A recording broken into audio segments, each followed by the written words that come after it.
नमस्कार मित्रों, मैं हर्ष कुमार आपके अपने यूट्यूब चैनल जीके आईक्यू में आपका स्वागत करता हूं। तो आज हम लोग जानेंगे कि भारत के राष्ट्रपति के बहुत महत्वपूर्ण प्रश्न, ये वो प्रश्न उत्तर हैं जो विभिन्न परीक्षाओं में पूछे गए हैं, चाहे वो एसएससी हो, रेलवे हो, या फिर कोई भी छोटा से छोटा पर एग्ज़ाम हो, या फिर कोई भी एग्ज़ाम होना। ये बहुत ही महत्वपूर्ण प्रश्न है। इससे पहले हम लोग सेट नंबर 1 किए थे, जिसमें हम लोगों ने बताया था कि भारत के राष्ट्रपति कौन बन सकता है, किस आर्टिकल के तहत बन सकता है।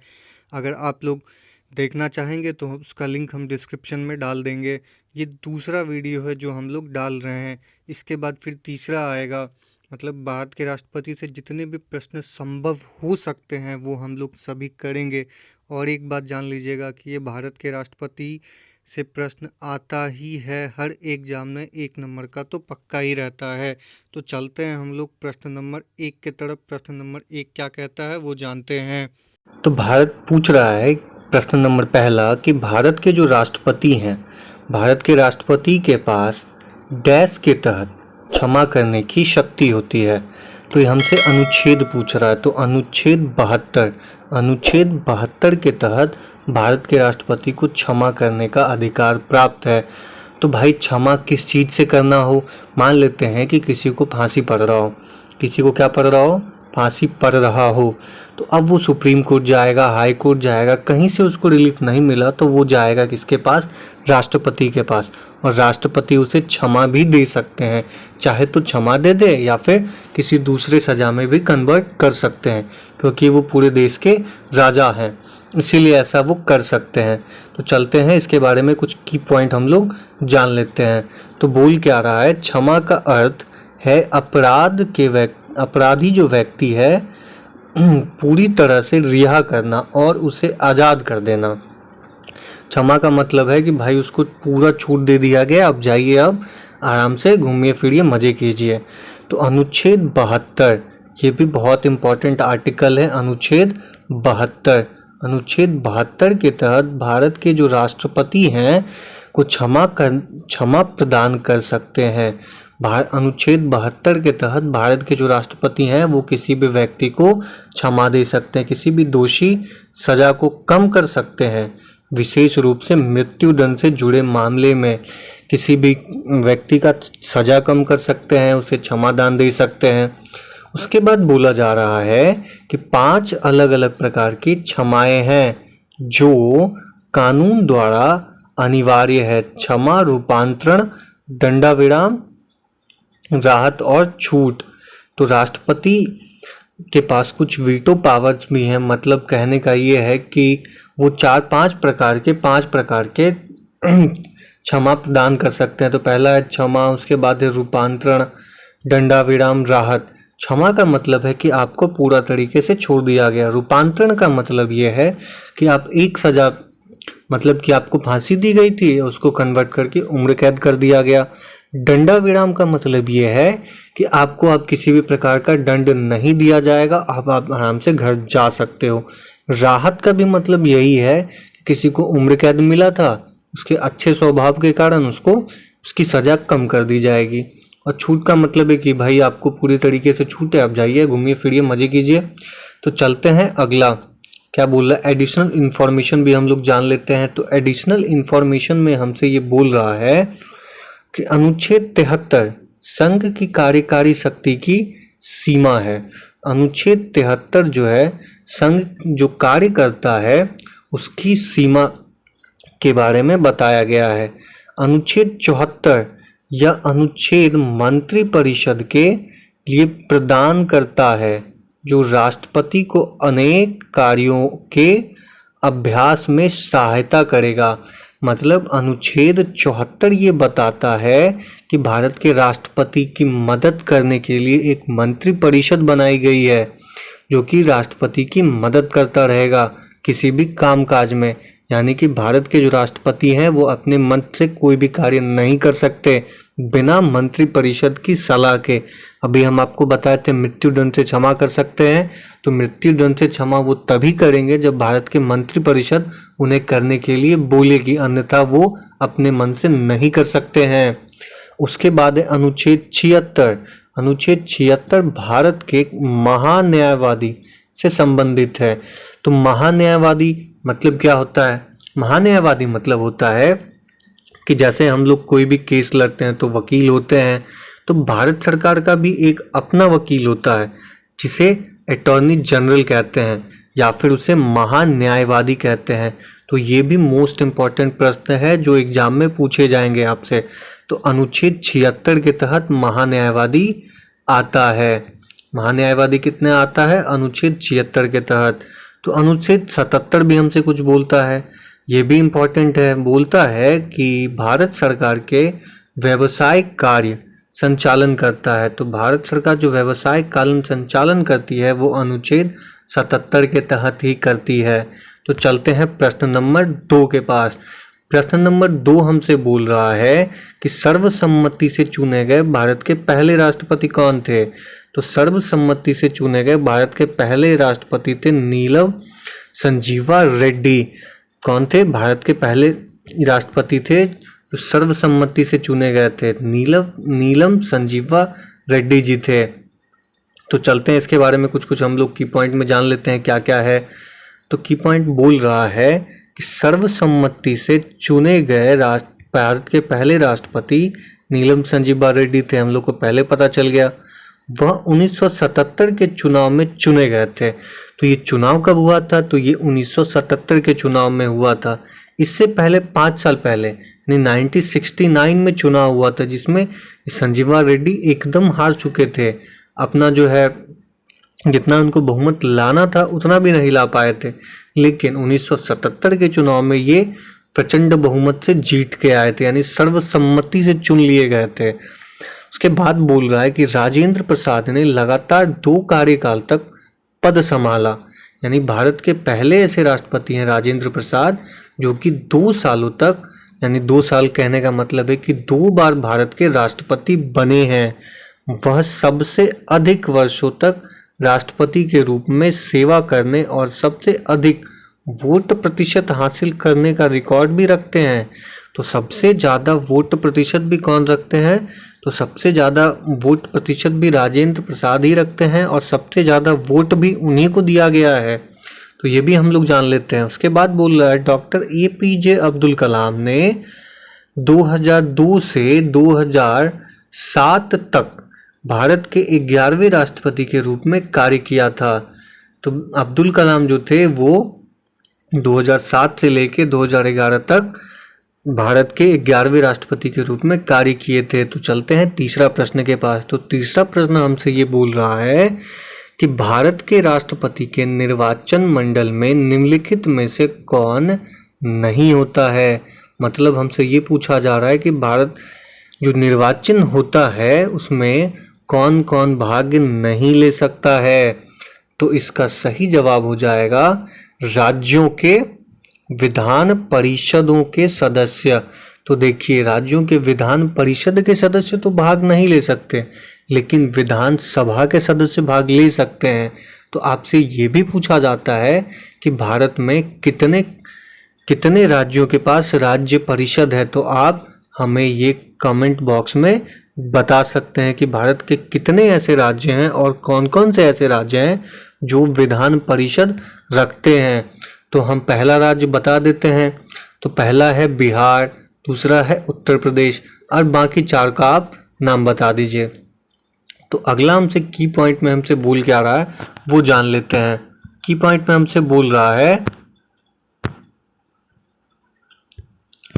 क्या बोल रहा है कि उन्हें भारत सरकार का पहला नागरिक भी कहा जाता है। यानी भारत का पहला नागरिक कौन है? तो भारत का पहला नागरिक राष्ट्रपति ही होते हैं। वह संसद का एक हिस्सा होता है। संसद का सर्वोच्च हिस्सा राष्ट्रपति ही होते हैं। उसके बाद राज्यसभा, फिर लोकसभा आते हैं। वह 5 वर्षों की अवधि के लिए पद संभालते हैं। तो वो 5 साल तक के लिए राष्ट्रपति के पद पे बने रहते हैं, जब तक कि या तो उनकी मृत्यु ना हो जाए या फिर उन पे महाभियोग ना लगाया जाए। वो 5 सालों तक बने रहते हैं। उसके बाद उसकी 35 वर्ष की आयु पूर्ण होनी चाहिए। आप राष्ट्रपति तभी बन सकते हो जब आप 35 साल के हो चुके होंगे। उन्हें लोकसभा के सदस्य के रूप में चुने जाने योग्य होना चाहिए। यानी कहने का मतलब है कि वो या तो राज्यसभा या फिर लोकसभा के सदस्य के रूप में चुने जाने की क्षमता रखते हो तो वो राष्ट्रपति बन सकते हैं, अन्यथा नहीं। उसके बाद हमसे पूछ रहा है कि निर्वाचन मंडल में लोकसभा, राज्यसभा, राज्यों की विधानसभा और दिल्ली और पुडुचेरी के केंद्र शासित प्रदेशों के विधानसभाओं के निर्वाचित सदस्य होते हैं। यानी उनको वोट कौन कौन दे सकता है? तो वोट दे सकता है राज्यसभा, जितने भी सदस्य हैं, याद रखिएगा मनोनीत सदस्य नहीं दे सकते हैं, बाकी सभी दे सकते हैं। लोकसभा में जो चुने हुए सदस्य हैं वही दे सकते हैं, मनोनीत नहीं दे सकते हैं। उसके बाद विधानसभा के सदस्य भी दे सकते हैं, लेकिन दिल्ली, पौंडुचेरी ये 2 ऐसे केंद्र शासित प्रदेश हैं जो विधानसभा रखती है, वो राष्ट्रपति के चुनाव में मतदान कर सकते हैं। और भी कोई केंद्र शासित राज्य या फिर प्रदेश ऐसा नहीं कर सकती है। उसके बाद कोई भी राज्य का विधान परिषद ये राष्ट्रपति के चुनाव में हिस्सा नहीं ले सकता है। तो चलते हैं अगला प्रश्न के पास। तो अगला प्रश्न बोल रहा है केंद्र शासित प्रदेश जिनकी अपनी निर्वाचित विधानसभा नहीं है। केंद्र शासित प्रदेश वो वाला केंद्र शासित प्रदेश जिनकी अपनी कोई विधानसभा नहीं है, उसका प्रशासन के लिए कौन जिम्मेदार है? मतलब वहाँ पे अगर कोई विधानसभा है ही नहीं तो प्रशासन, पुलिस प्रशासन हो गया या फिर जो भी जिम्मेदारी है, जैसे कि चंडीगढ़, तो उनका मतलब उनको संभालेगा कौन? प्रशासनिक व्यवस्था संभालेगा कौन? तो सही जवाब है, इसका सही जवाब हो जाएगा राष्ट्रपति। तो देखिए रियल में वहाँ पे राष्ट्रपति नहीं संभालते, उनके बिहाफ पे एक सॉलिसिटर जनरल, क्या बोलते हैं, एक आदमी बैठाए गए होते हैं, वो संभालते हैं, ठीक है ना, जिसको हम लोग उपराज्यपाल भी कहते हैं, वो वहाँ पे बैठ के संभालते हैं सारा प्रशासनिक व्यवस्था। चलते हैं अगले पॉइंट के पास, यानी की पॉइंट जान लेते हैं क्या क्या है। तो बोल रहा है कि राष्ट्रपति राज्यों का डिजोर होता है, मतलब कि संवैधानिक प्रमुख होता है। डिजोर का मतलब आप समझ सकते हो कि संवैधानिक प्रमुख होता है। टाइपिंग एरर है। उसके बाद हम बोलते हैं कि अनुच्छेद 72 कहता है कि भारत का राष्ट्रपति होगा। तो भारत के राष्ट्रपति के बारे में किस अनुच्छेद में बताया गया है? तो अनुच्छेद 52 में। ये बहुत ही इम्पोर्टेंट है, बहुत बार पूछा गया है, बहुत से परीक्षा में पूछा गया है, इसीलिए पूरा का पूरा वीडियो देखते रहना। ये अनुच्छेद 52 जो है यही बहुत इम्पोर्टेंट है, बहुत बार पूछा है। उसके बाद बोल रहा है कि राष्ट्रपति भारत के रक्षा बलों के पहले नागरिक और सर्वोच्च कमांडर होता है। मतलब कहने का मतलब यह है कि तीनों सेनाओं का प्रमुख राष्ट्रपति होता है, भारत का पहला नागरिक भी राष्ट्रपति होता है। चलो उसके बाद बोल रहा है भारत के राष्ट्रपति एक केंद्र शासित प्रदेश जिसकी अपनी विधानसभा नहीं हो उसका भी प्रमुख होता है। ठीक है, चलते हैं अगले प्रश्न के पास। प्रश्न नहीं, अगला मतलब की पॉइंट समझ लेते हैं क्या बोल रहा है। तो बोल रहा है भारतीय संविधान के अनुच्छेद 239 के अनुसार भारत के राष्ट्रपति संघ शासित प्रदेश के मुख्य प्रशासक है। मतलब आर्टिकल 239 बोलता है कि जहाँ पे विधानसभा नहीं होगी या फिर जो केंद्र शासित प्रदेश होंगे वहाँ का प्रमुख प्रशासनिक आदमी जो है वो कौन कहलाएगा? तो वो कहलाएंगे राष्ट्रपति। ये किस अनुच्छेद के तहत है? 239 के तहत है। तो दिल्ली सरकार के पास अपनी कोई सेना या फिर अपनी पुलिस नहीं है, इसी अनुच्छेद के कारण चंडीगढ़, पुडुचेरी यहाँ का सभी प्रशासनिक व्यवस्था भारत के राष्ट्रपति दिखते हैं। उसके बाद बोल रहा है वह प्रत्येक केंद्र शासित प्रदेशों के लिए एक प्रशासक या फिर लेफ्टिनेंट गवर्नर नियुक्त करता है, इसको हम लोग उपराज्यपाल भी कहते हैं। तो राष्ट्रपति को इतना फुर्सत तो होता नहीं है कि वो राज्य के प्रशासनिक व्यवस्था को संभाले, तो वो अपने बिहाफ पे एक आदमी को नियुक्त करते हैं जिसे हम लोग लेफ्टिनेंट गवर्नर कहते हैं या फिर उसे उपराज्यपाल कहते हैं। तो चलते हैं प्रश्न नंबर प्रश्न नंबर बोल रहा है की पॉइंट 7 में, वो क्या बोल रहा है वो जानते हैं। बोल रहा है कि राष्ट्रपति का चुनाव भारत के चुनाव आयोग द्वारा किया जाता है। तो ये भी मोस्ट इम्पॉर्टेंट है। क्या है? मोस्ट इम्पॉर्टेंट है। तो ये भी आप याद करके रखो। तो किसके द्वारा चुनाव करवाया जाता है भारत के राष्ट्रपति का? तो भारत के राष्ट्रपति का चुनाव करवाया जाता है, इसके मतलब क्या बोलते हैं, मुख्य चुनाव आयुक्त के द्वारा, यानी चुनाव आयोग के द्वारा करवाया जाता है। उसके बाद बोला जा रहा है कि डॉक्टर राजेंद्र प्रसाद भारत के पहले राष्ट्रपति थे। ये तो सभी को पता है कि भारत के पहले राष्ट्रपति डॉक्टर राजेंद्र प्रसाद थे। चलते हैं अगला। तो अगला प्रश्न हमसे बोल रहा है कि अनुच्छेद 1975 में आपातकाल के समय भारत के राष्ट्रपति कौन थे? 1975 में जो भारत में पहला आपातकाल लगा था, उस समय भारत के राष्ट्रपति कौन थे? तो जानते हैं कौन थे। तो उस समय कौन थे? तो थे फारूक उद्दीन अली अहमद। फारूक उद्दीन अली अहमद उस समय भारत के राष्ट्रपति हुआ करते थे। चलते हैं की पॉइंट के पास। तो की पॉइंट क्या बोल रहा है, इंपॉर्टेंट पॉइंट वो जान लेते हैं। तो इंपॉर्टेंट पॉइंट में बोल रहा है कि भारत के राष्ट्रपति भारतीय संविधान के अनुच्छेद 352, ये भी बहुत ही इंपॉर्टेंट है। क्या है? बहुत ही इंपॉर्टेंट है, के तहत एक राष्ट्रीय आपातकाल की घोषणा कर सकता है। तो भारत के राष्ट्रपति किसके तहत कर सकते हैं? अनुच्छेद 352 के तहत। ये वो वाले आपातकाल है जो इंदिरा गांधी 1975 में लगवाई थी, उसके तहत ये करवा सकते हैं। लेकिन आपको ये जानना होगा कि भारत के राष्ट्रपति अपने मन से कुछ नहीं कर सकता।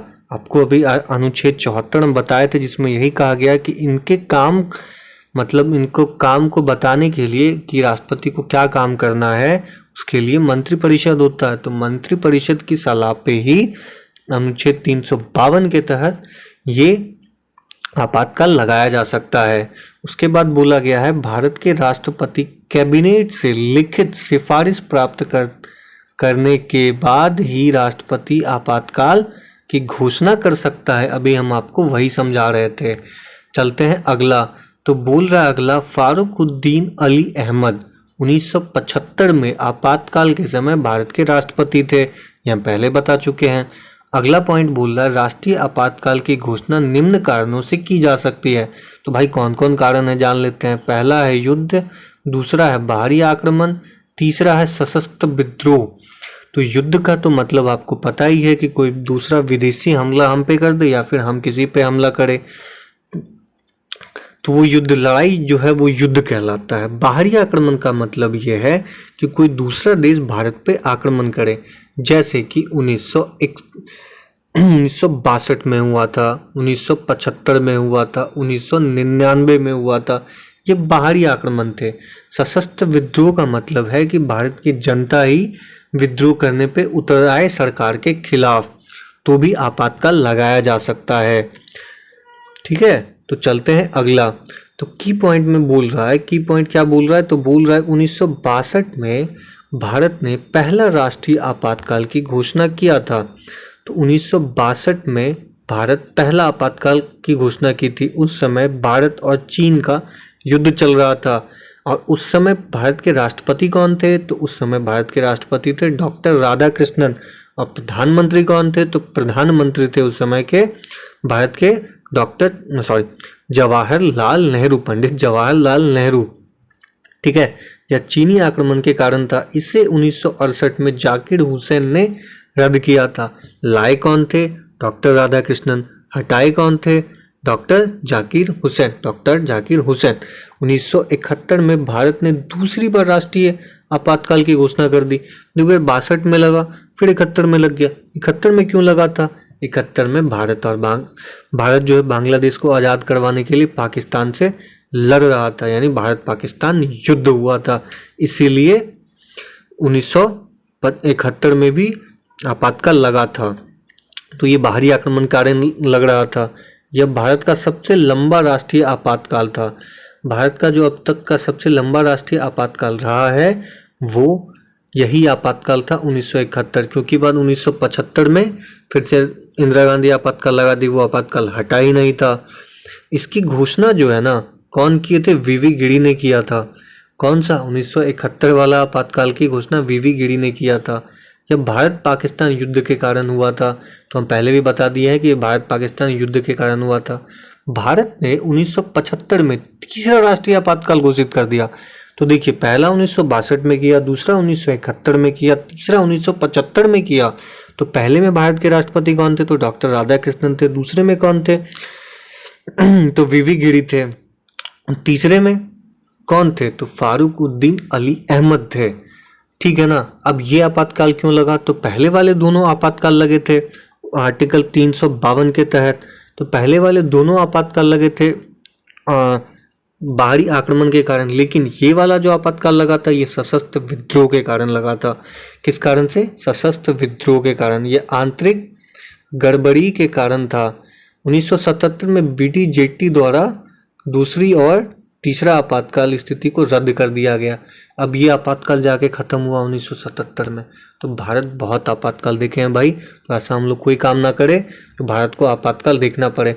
हाँ, एक और आपातकाल पूछता है 356 के तहत भारत में आज तक कोई भी आपातकाल, देखिए 352 लग चुका है, लेकिन 356 जो है ना, कितना 360 आज तक भारत में लागू ही नहीं हुआ। चलते हैं अगले प्रश्न के पास। अगला प्रश्न बोल रहा है कि भारत के राष्ट्रपति को कितनी बार चुना जा सकता है। तो भारत के राष्ट्रपति को अब जितनी बार मर्जी ना आप चुन सकते हो, कितनी बार भी चुन सकते हो, जितनी बार आपको मर्जी होगा भारत के राष्ट्रपति बनने का बन सकते हो। बस चुनाव जीतते जाओ और भारत का राष्ट्रपति बनते जाओ। लेकिन अमेरिका में ऐसा नहीं है। लेकिन अमेरिका के राष्ट्रपति को बस 2 बार ही चुना जा सकता है। भारत में आप कितनी बार भी चुन सकते हो। तो की पॉइंट बोल रहा है, की पॉइंट में क्या बोल रहा है, तो बोल रहा है कि आपके भारत के राष्ट्रपति को आप चाहो तो कितनी बार भी चुन सकते हो। यहाँ पे वही बोल रहा है, कई बार भी चुना जा सकता है। राष्ट्रपति के पद के लिए योग्य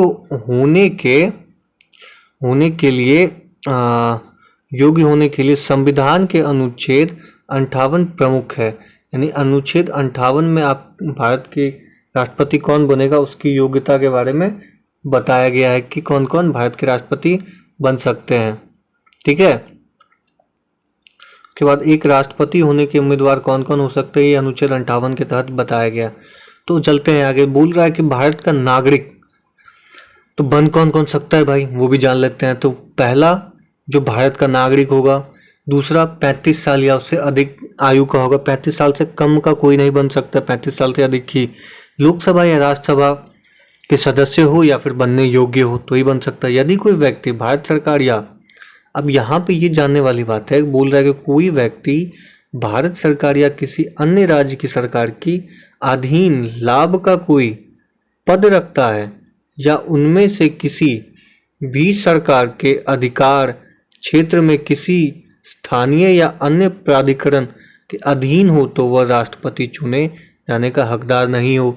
सीधे सीधे वो ये बोल रहा है कि किसी लाभ के पद पे हो, आप नौकरी पे हो तो आप नहीं हो सकते, लेकिन आप एक विधायक या सांसद हो तो आप राष्ट्रपति बन सकते हो। क्योंकि विधायक, सांसद अथवा कोई भी नेता ना लाभ के पद पे नहीं माना जाता, लेकिन वो लाभ वाला पैसा जरूर लेते हैं लेकिन लाभ का पद नहीं माना जाता है। आप किसी सरकारी नौकरी में नहीं हो उसके बाद आप राष्ट्रपति बन सकते हो। प्रश्न नंबर 7 हमसे कह रहा है कि निम्नलिखित में से कौन सा भारत के राष्ट्रपति का अधिकार नहीं है। तो इसमें से कौन सा अधिकार नहीं है, तो इसमें से राज्यों के जो मुख्यमंत्री है उसको चुनने का अधिकार भारत के राष्ट्रपति के पास नहीं है। बाकी सारे अधिकार इनके पास है। ये राष्ट्रीय आपातकाल की घोषणा कर सकते हैं, ये मुख्य न्यायाधीश की नियुक्ति में भी साथ देते हैं, ये राज्य के राज्यपाल की भी नियुक्ति करते हैं। बस यही काम ये नहीं कर सकते क्या कि राष्ट्रपति प्रधानमंत्री क्या बोलते मुख्यमंत्री को ये नहीं चुन सकते। तो चलते हैं अगला प्रश्न के पास। तो अगला प्रश्न हमसे बोल रहा है कि निम्नलिखित में से कौन मुख्य चुनाव आयुक्त के चयन के लिए चयन समिति का सदस्य नहीं है। यानी मुख्य जो चुनाव आयुक्त है उनके चयन के लिए चयन समिति का सदस्य इनमें से कौन सा नहीं है। तो भारत के जो राष्ट्रपति होते हैं ना, वो मुख्य चुनाव आयुक्त के चयन समिति का सदस्य नहीं होते हैं, लेकिन बस ये एक टीम बना के दे देते हैं। वही टीम पूरे चयन समिति को, मतलब मुख्य चुनाव आयुक्त को चुनती है, लेकिन ये किसी भी सदस्य मतलब चुनने में ये सहयोग नहीं करते हैं। तो इम्पोर्टेंट नोट्स में यानी इम्पोर्टेंट पॉइंट में समझ लेते हैं क्या है। मुख्य सूचना आयुक्त जो है को राष्ट्रपति द्वारा एक समिति की सिफारिश पर नियुक्त किया जाता है। इसमें प्रधानमंत्री होते हैं, लोकसभा के अध्यक्ष होते हैं, विपक्ष का कोई नेता होता है, प्रधानमंत्री द्वारा नामांकित केंद्रीय कैबिनेट के मंत्री होते हैं, वही सब चुनते हैं, लेकिन राष्ट्रपति नहीं होता। राष्ट्रपति समिति का सदस्य नहीं होता है, बस राष्ट्रपति भाई चुन के दे देते हैं कि आप लोग चुनिए आराम से। उसके बाद चलते हैं प्रश्न नंबर 9। तो प्रश्न नंबर 9 बोल रहा है कि भारत के राष्ट्रपति द्वारा जारी अध्यादेश की अधिकतम अवधि कितनी होती है। तो देखिए, भारत के राष्ट्रपति अध्यादेश जारी करने का पावर रखते हैं। अध्यादेश जारी रहे, कितने दिनों तक जारी रहे, ये भी संविधान में लिखा गया है। तो ये बताया गया है कि 6 महीने या फिर 6 सप्ताह से ज़्यादा नहीं हो सकता है। और राष्ट्रपति अध्यादेश लाता कब है वो भी जान लेते हैं। तो बोला गया है इम्पोर्टेंट पॉइंट में कि सत्ता बनाने वाले अध्यादेश राष्ट्रपति के सबसे महत्वपूर्ण विधायी शक्ति है, यानी अध्यादेश लाने का जो अधिकार है वो राष्ट्रपति के पास ही होता है, और ये एक बहुत ही महत्वपूर्ण विधायी शक्ति है। अध्यादेश ऐसा कानून है जिससे केंद्रीय मंत्रिमंडल की सिफारिश पर भारत के राष्ट्रपति द्वारा लाया जाता है। मतलब केंद्र का जो मंत्रिमंडल है वो सिफारिश करेगा तो भारत के राष्ट्रपति अध्यादेश लेके आएंगे। अब ये जान लेते हैं किस अनुच्छेद के तहत लाते हैं। तो अनुच्छेद 123 के तहत। ये भी मोस्ट इम्पॉर्टेंट है। क्या है? मोस्ट इम्पॉर्टेंट है। क्या चीज? आर्टिकल 123। ये बार बार एग्जाम में पूछा जाता है, तो इसको याद आप करके रख सकते हो। एक आर्टिकल 123 के तहत भारत के राष्ट्रपति अध्यादेश लाने का पावर रखते हैं। ठीक है। उसके बाद बोला संसद के दोनों सदन सत्र में नहीं होने पर राष्ट्रपति अध्यादेश की घोषणा कर सकता है। तो अध्यादेश कब आप ला सकते हो? तो अध्यादेश आप तब ला सकते हो जब दोनों सदन में सेशन नहीं चल रहा हो, यानी कि 3 जो होता है मानसून, ग्रीष्मकालीन और शीतकालीन, वो तीनों सेशन नहीं हो तो आप ला सकते हो। ठीक है। अगर तीनों सेशन चल रहा हो तो जो आप अध्यादेश में कानून लाए थे आपको पास करवाना पड़ता है, नहीं तो वो कानून स्वतः रद्द हो जाता है। ठीक है। उसके बाद बोल रहा है कि भारत के राष्ट्रपति द्वारा जारी अध्यादेश की अधिकतम अवधि 6 महीने 6 सप्ताह होती है। ठीक है ना। इसे 6 महीने के बाद संसद के किसी भी सत्र में अनुमोदन के लिए उपस्थित करना होता है। अगर आप नहीं करवा पाए, पास नहीं करवा पाए, तो अध्यादेश खत्म है। तो राष्ट्रपति किसी भी समय अध्यादेश वापस भी ले सकता है। ये भी आप याद रखिएगा, अध्यादेश वो किसी भी समय वापस ले सकता है। उसके बाद चलते हैं अगला पॉइंट पे। बोल रहा है 1950 से 2014 में कुल 679 अध्यादेश जारी किए जा चुके हैं। 50 से 14 तक में ना अभी इतना अध्यादेश जारी किया जा चुका है। इसका लेटेस्ट वाला देख के आपको हम पिन कर देंगे ना, आप देख लीजिएगा कितना है। अनुच्छेद 213 किसी भी राज्य के राज्यपाल की अध्यादेश बनाने की शक्ति से संबंधित है। मतलब राज्यपालों के पास भी कुछ शक्ति है, तो कुछ शक्तियों में है राज्यपालों के पास भी अध्यादेश लाने की एक विधायकी शक्ति प्रदान है। ठीक है। तो चलते हैं अगला और अंतिम प्रश्न। अंतिम प्रश्न हमको बोल रहा है कि भारत के राष्ट्रपति के चुनाव के लिए प्रस्तावक एवं अनुमोदकों की संख्या। तो प्रस्तावक मतलब और अनुमोदक ये 50-50 चाहिए। 50 प्रस्तावक चाहिए और 50 अनुमोदक चाहिए। तो और बाकी के जो प्रश्न हैं आपको अगले वीडियो में मिल जाएगा। अगर आपको ये वीडियो अच्छा लगा हो तो चैनल को लाइक कर देना, सब्सक्राइब कर देना और कमेंट करके ज़रूर बताना कि आपको ये वीडियो कैसा लगा।